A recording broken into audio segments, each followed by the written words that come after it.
تو مغربی دنیا نے ان کا کس طرح سے استقبال کیا، ان کو انہوں نے بارڈرز پہ بھی خیمہ بستیاں بنا کے دیں اور ان کو وی آئی پی ٹریٹمنٹ دیا گیا. لیکن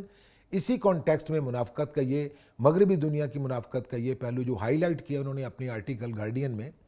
انہوں نے کہا کہ پاکستان کے متاثرین یا تو ان کے لیے ایگزسٹ نہیں کرتے یا یہ سیلاب صرف جو ہے یہ صرف پاکستانیوں کا مسئلہ، مغربی دنیا کو اس سے کوئی لینا دینا نہیں ہے. اسی طرح سے انہوں نے 2-3 چیزیں اور بھی اس میں ڈسکس کی ہیں کہ جب 2005 کا زلزلہ پاکستان میں آیا تھا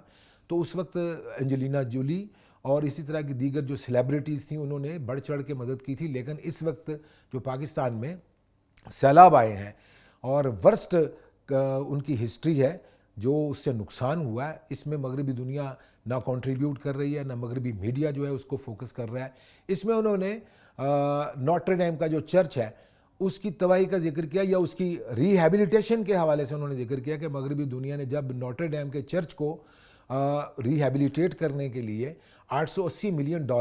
فوری طور پر اکٹھے کر کے اس کے لیے انہوں نے مدد کی اور اس کو اس کے دوبارہ اصلی حالت میں اس کو ری ہیبلیٹیٹ کیا. تو پاکستان کے متاثرین کے لیے اس قسم کا جذبہ کسی جگہ پہ نظر نہیں آتا. پھر انہوں نے ذکر کیا کہ جو سیریا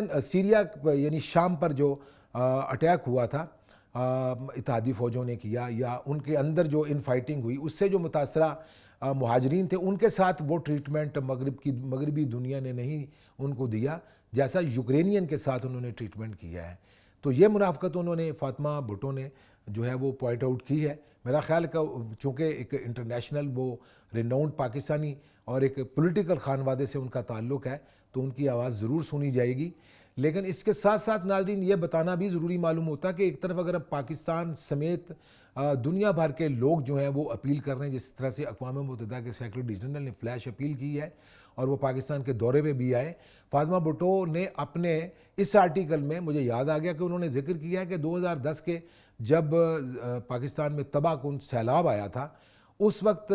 پاکستان کے دریاؤں میں 4 لاکھ کیوسک کا سب سے بڑا ریلا گزرا تھا. لیکن اس بار 7 لاکھ اندیشہ ہے کہ سندھ کے دریا اور باقی دریاؤں میں اور سیلاب میں جو میکسیمم پانی کا آؤٹ فلو ہے، ان فلو اور آؤٹ فلو، وہ 7 لاکھ کیوسک تک پہنچ سکتا ہے. تو انہوں نے کہا کہ 2010 کے سیلابوں میں اس وقت کے اقوام متحدہ کے سیکرٹری جنرل بان کی مون آئے تھے تو انہوں نے بڑی تشویش کا اظہار کیا تھا. اس وقت جب کہ یہ تباہی اتنے بڑے پیمانے پہ آئی ہے کہ پاکستان کے 5 کروڑ سے زیادہ لوگ متاثر ہوئے ہیں، ہزاروں لوگ جو ہیں وہ مارے گئے ہیں، جس میں 450-500 بچے بھی ہیں، لوگوں کے گھر نہیں رہے، اور آنے والے دنوں میں پاکستان کو غذائی قلت کا تو سامنا کرنا ہی پڑے گا، لیکن جو بیماریاں اس کے بعد آئیں گی اس کے لیے پاکستان کی تیاری نہیں ہے. یہ بھی اس آرٹیکل میں انہوں نے گارڈین میں لکھا ہے کہ دنیا کو اپنی جو ذمہ داریاں وہ پوری کرنی چاہیے. ناظرین میں بتاتا چلوں کہ ایک اپنے ہاؤس کو بھی کہتے ہیں ان آرڈر رکھنا چاہیے. ہمیں سوچنا پڑے گا کہ پاکستان میں بدترین درجے کے ہسٹری کی بدترین شکل جو اس وقت ہمیں نظر آ رہی ہے سیلابوں کے بعد، اس میں پاکستان کے پر یقین کرنے کے لیے دنیا تیار کیوں نہیں ہو رہی؟ یا پاکستان کے اندر بعض حلقے اگر دنیا کو یہ پیغام دیں کہ ان کی مدد نہ کی جائے، یعنی پاکستانی حکومت کی مدد نہ کی جائے، یا اس قسم کی رپورٹس بیرونی دنیا میں پہنچائی جائیں کہ پاکستان میں جو متاثرین چاہے زلزلے کے ہوں یا سیلاب کے ہوں ان تک پہنچنے والی امداد جو دنیا کرتی ہے وہ ان تک نہیں پہنچتی، تو اس کا امپیکٹ جو جاتا ہے. میرا خیال یہ امپورٹنٹ بات ہے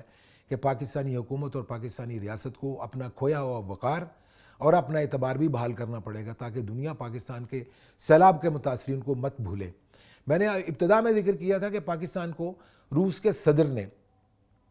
آفر کی ہے کہ ہم آپ کی انرجی سیکٹر میں، پاور سیکٹر میں، انرجی سیکٹر میں پیٹرول اور گیس کی مد میں مدد کر سکتے ہیں. تو ناظرین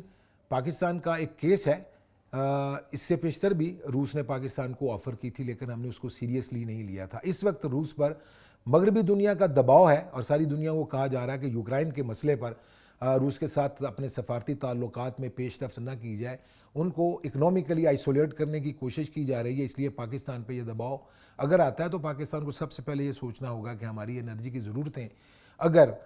روس پوری کر سکتا ہے تو وہ ہمیں ضرور کرنی چاہیے. ناظرین ایک اور چیز بھی میں آپ سے شیئر کرتا چلوں کہ ٹیپی جو Turkmenistan, Pakistan, Afghanistan, India gas pipeline کا منصوبہ تھا وہ بھی تعطل کا شکار ہے، اس پہ کسی طرح کی کوئی پیش رفت نہیں ہوئی. پھر ایران ہمارا ہمسایہ ملک ہے، اس نے بھی پاکستان کو گیس کی سپلائی کا معاہدہ کر رکھا ہے اور اپنے حصے میں یعنی ایران نے جتنا بھی اس پہ انفراسٹرکچر پرووائڈ کرنا تھا وہ کر رکھا ہے، لیکن 2015 کے بعد ہم نے اس پہ کوئی ڈیولپمنٹ نہیں کی. ہماری اس پہ ایک مجبوری سمجھ آتی تھی کہ امریکہ نہیں چاہتا کہ رشیا یا ایران ان کے ساتھ پاکستان کے اس قسم کے معاہدات آگے بڑھیں. لیکن اس وقت پاکستان کو انرجی سیکٹر میں، پاور سیکٹر میں سستی گیس اور سستے پیٹرول کی جس طرح سے ضرورت ہے تو ہم وہ کیوں پوری نہیں کر سکتے؟ سب سے پہلے ہمیں اول خواہش بعد درویش، سب سے پہلے ہمیں یہ دیکھنا ہوگا کہ ہمیں اس طرح کی اگر کوئی فیسیلیٹی ملتی ہے تو ہم اس کو پورا کر لیں. جائے گا کہ ہم یہ دیکھتے رہیں کہ امریکہ خوش ہوتا ہے یا مغربی دنیا ہمارے کس قسم کے معاملات پر خوش ہوتی ہے. ہمیں سب سے پہلے یہ دیکھنا ہوگا کہ پاکستان کی ضرورتیں کیا ہیں. آج کے لیے اتنا ہی. اپنا خیال رکھیے گا. خدا حافظ.